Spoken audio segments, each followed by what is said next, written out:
welcome you to a new segment called Crappy Cartoons, because cartoons these days are equal, if not worse, than live-action shows.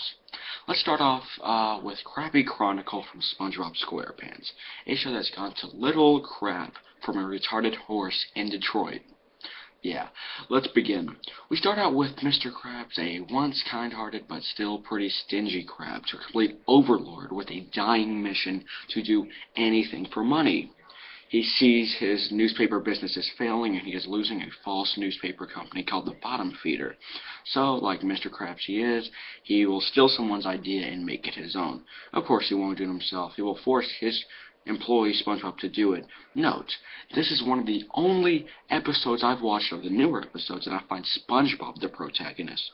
Mr. Krabs tells SpongeBob to lie and stretch the truth about local bikini bottomites, just so he can make some quick money, as if he doesn't have enough.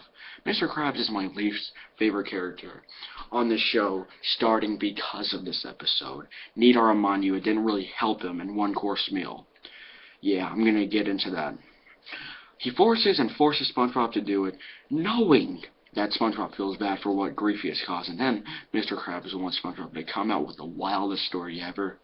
And we get to the best part about this episode. SpongeBob writing about how Mr. Krabs forced him not to be paid while writing lies, and Mr. Krabs making money while SpongeBob does all the work. He got his money taken away from the hypocrites that already read the paper. Krabs says at the end, making an easy buck doesn't pay.